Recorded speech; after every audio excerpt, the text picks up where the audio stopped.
Okay, so for the sake of keeping this video as short as possible, let's address the elephant in the room. If you want to know why I've been gone so long, refer to this community post for that reasoning. But in short, I've had some important shit to take care of. That said, since I kind of want to discipline myself into actually working on videos for longer than an hour, I'm going to do something I've never done before.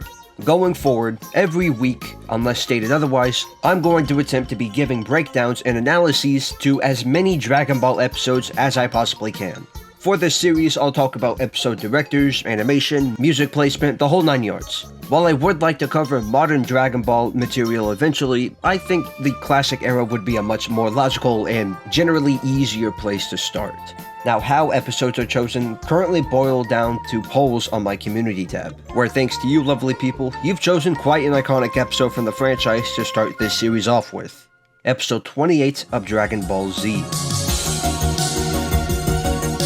This episode is directed and storyboarded by Minoru Okazaki, who out of his 38 total credits for the franchise, 33 of which were paired with the animation team Studio Jumio, who we'll get to soon. Okazaki's uniqueness and style is probably up there with either the easiest or the hardest to pinpoint out of all others in my opinion. A lot of his work tends to play it pretty safe when there's no action involved. No crazy angles, not much creative lighting, occasional reflections, etc. Not to say those are done poorly, not at all, but they normally just seem to do the job and do it well.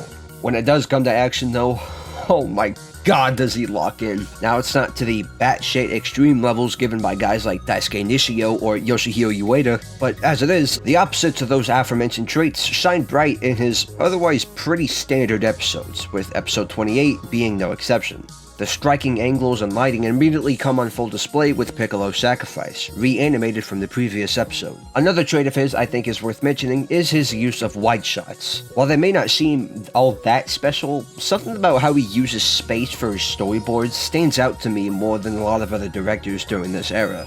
Maybe it feels more ambitious than most others, or more creative. I'm really not sure why, but for some reason I just think it's great.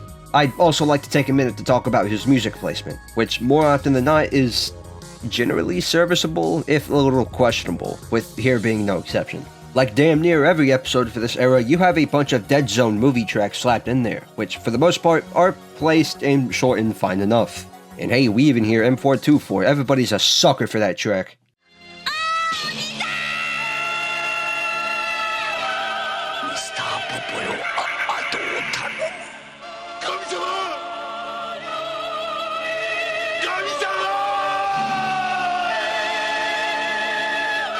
However, I'm not a big fan of the use of Movie 1's Shenron theme when Goku powers up against Nappa.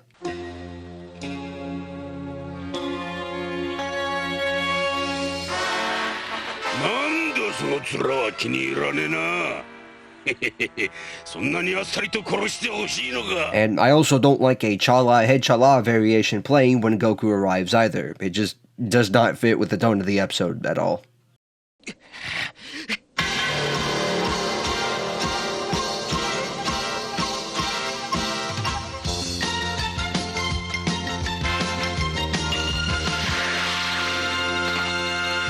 That's an unfortunate flaw with Okazaki's music selections. Whenever he doesn't have an occasional misplacement, his selections are simply basic and generally a little unimaginative. Final note on the direction, pacing. Pretty solid. It gives just enough room for the dramatic silence and the intense action sequences, and as a result, it also causes me not to have a problem with the filler material in here either, which is kinda notorious for going on too long during this arc. As a whole, I'm willing to give Okazaki's direction on this episode a 6.5 out of 10. Moderately solid, just unfortunately not very ambitious.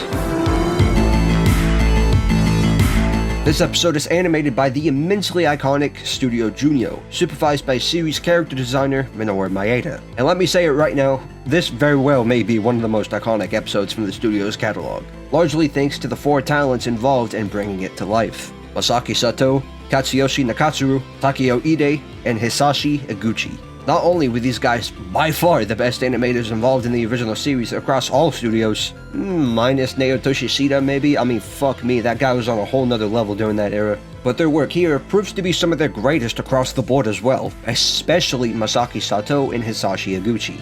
Sato is well known for being remarkably faithful to Akira Toriyama's original drawings, occasionally even elevating them to be even greater than the author himself, earning him unanimous acclaim from those who recognize his work.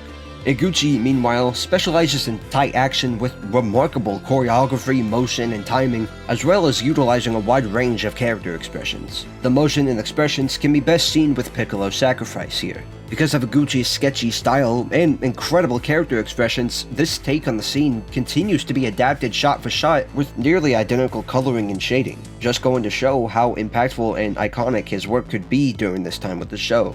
Now, as for Nakatsuru and Ide, while their work here does look fantastic per usual, with the former even getting an action sequence and also animating, this, I feel like Ide was somewhat underutilized in this episode. Takeo Ide is also known for having a wide range of character emotions, though I'd argue he excels Iguchi in that regard, as he does the series' signature fierce and borderline visceral expressions much better in my opinion. Those traits are shown in this episode, and it does look amazing, but I don't know, I guess I just wanted more of him. Can you really blame me after realizing he animated this shit in movie 7? Also, Manoru Maeda's artwork corrections here aren't bad. A lot of people say he really started to fall off going into Z, which would unfortunately become apparent during the Frieza arc and especially the movies, like holy shit. But his corrections for the Saiyan arc as a whole aren't bad at all. Of course, I'd probably rather take the original animator's drawing, but it's still solid nonetheless. To wrap this section up, I'm proudly giving the animation a 9 out of 10.